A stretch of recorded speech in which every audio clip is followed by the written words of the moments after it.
আজ বাড়িতে নিয়ে এসেছিল একটা সিলভার কাপ মাছ।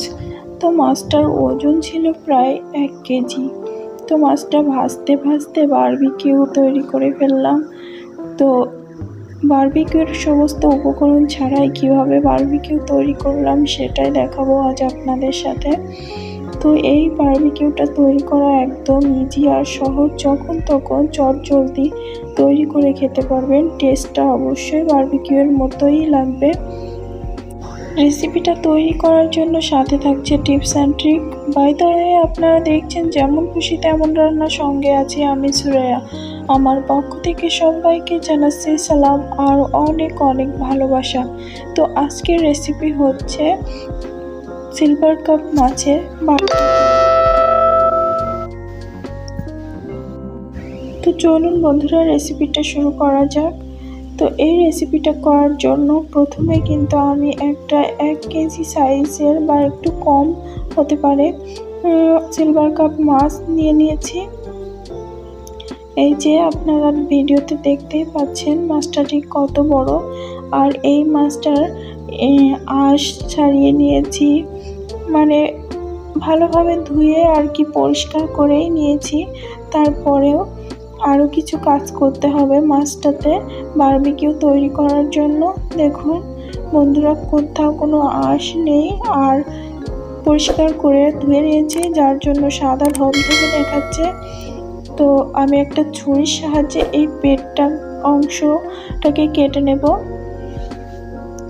এই পেটের অংশটা কাটলে কি হবে, ভালোভাবে মশলাটা ভিতরে দেওয়া যাবে আর ভিতরটাও ভালোভাবে কুক হবে।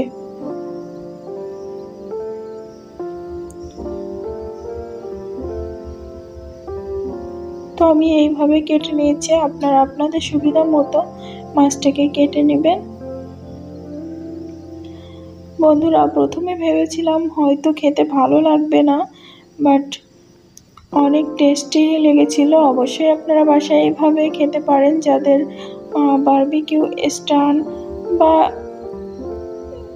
সামগ্রী না থাকে তারা এইভাবে খেতে পারেন তৈরি করে। এরপরেও এর ভিতর কিছু ময়লা আছে, সেগুলো আমি বের করে নিচ্ছি। বের করে নিয়ে আবারও ভালোভাবে ধুয়ে নেব। দেখুন বন্ধুরা, পরিষ্কার করে নিতে হবে কিন্তু খুব ভালোভাবে মাছটাকে, না হলে খেতে ভালো লাগবে না। এরপর একটা বাটিতে আমি 1/2 চামচ ধনিয়া গুঁড়া, 1/2 চামচ লবণ স্বাদের জন্য আর 1/2 চামচের মতো হলুদের গুঁড়া দিয়ে দিলাম। দিয়ে একটু সয়াবিন তেল দিয়ে এটাকে লিকুইড করে নেব। এছাড়াও কিন্তু আরও কিছু মশলা আমি অ্যাড করব। তো পুরো ভিডিওটা জুড়ে আমার সাথেই থাকুন আর দেখতে থাকুন। তো এটা গুলিয়ে নেওয়া হয়ে গেল। এখন এটা সাইডে রেখে দিচ্ছি আর মাছটাকে আমি ধুয়ে নিয়ে পরিষ্কার করে নিয়ে চলে এলাম। তো দেখুন বন্ধুরা, এরপর যে মশলাগুলো আমি মাছের গায়ে মাখাবো সেগুলোকে একটু একসাথে করে নেব। তো প্রথমে এখানে দিচ্ছি শুকনো ঝাল, আদা রসুন বাটা আর দিয়ে দিচ্ছি জিরা গরম মশলা বাটা। তারপর দিয়ে দিচ্ছি বারবিকিউ মশলা, যেটা বাজারে কিনতে পাওয়া যায় প্যাকেট। আর সবশেষে দিয়ে দিচ্ছি যে পেস্টটা আমি করে রেখেছিলাম, সেটা দিয়ে এখন সবগুলোকে একসাথে মিক্সড করে নেব। এতে কিন্তু খেতে দুর্দান্ত হবে। বারবিকিউ মশলাটা অবশ্যই দেওয়ার চেষ্টা করবেন, তাহলে খেতে সবথেকে বেশি টেস্ট হয়। তো এখন হাতের সাহায্যে ভালোভাবে মাখিয়ে নিলাম। মাখিয়ে নিয়ে আমি মশলাটাকে একটু সাইডে রেখে দিচ্ছি সেট হওয়ার জন্য। আর একটা ছুরির সাহায্যে এই যে মাছটাকে এইভাবে একটু কেটে কেটে দেব, যাতে মশলাটা ভিতরে প্রবেশ করে ভালোভাবে। এই যে দেখেই বুঝতে পারছেন, এভাবে কুচিয়ে দিচ্ছি।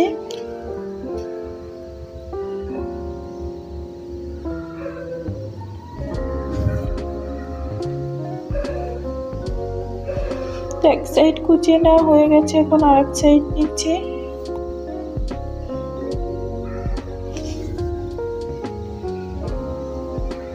আপনারা কিন্তু মাছটা অবশ্যই এইভাবে কেচিয়ে নেবেন, না হলে কিন্তু বারবিকিউটা খেতে ভালো লাগবে না, মশলাটা ভিতরে ঢুকবে না। এরপর আমি মশলাগুলো নিয়ে ভালোভাবে মাছটার গায়ে মাখিয়ে নিচ্ছি। এইভাবে ভিডিওতে যেভাবে করছি ঠিক সেইভাবে দেখে আপনারাও করে নেবেন। তো মাছের গায়ে এই যে মশলাটা লাগানো, এটাই কিন্তু মেন কাজ। তো মশলাটা যত ভালোভাবে লাগাতে পারবেন এর স্বাদটা তত ভালো হবে। লবণ, হলুদ, ঝাল এগুলো যত ভালোভাবে মাছটার ভিতর ঢুকবে খেতে ততটাই টেস্টি হবে।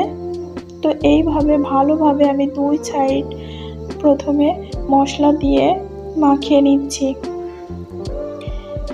এরপর মাথার সাইডে মশলা দিয়ে দেব।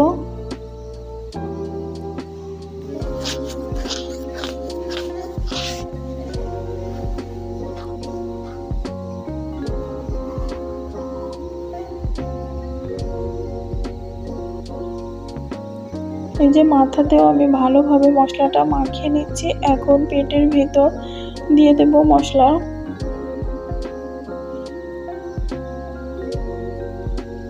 এই যে এইভাবে মশলাটাকে পেটের ভিতরে দিয়ে নিচ্ছি।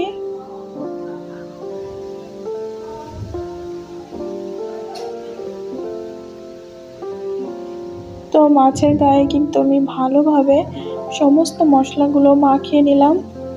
এখন এটাকে কিছু সময়ের জন্য রেস্টে রেখে দেব, এই ধরুন আধা ঘন্টার জন্য। তো আধা ঘন্টা পর ফিরে আসছি। দেখুন বন্ধুরা, এখানে কিন্তু হটপটে আছে। এখন যেহেতু বারবিকিউ তৈরি করব তাই টেম্পারেচার বারবিকিউতে দিয়ে দিলাম। আর এরকম একটা কড়াই নিয়েছি। তো কড়াইটা আমার ছোট হয়ে গেছে, তো আমি আস্তে আস্তে এক এক পাশ করে করে ভেজে নেব।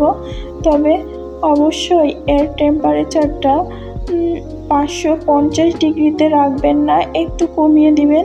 কেননা এত বেশি তাপমাত্রায় রাখলে উপরটা হয়ে যাবে কিন্তু ভিতরটা ভালোভাবে কুকড হবে না। তাই অবশ্যই কম তাপমাত্রায় এটা উল্টে পাল্টে ভেজে নিতে হবে। আমি রেখেছিলাম 200 থেকে 250 ডিগ্রি সেলসিয়াস তাপমাত্রায়। আর এটা হতে আমার প্রায় 1 থেকে 1.5 ঘন্টা টাইম লেগেছিল।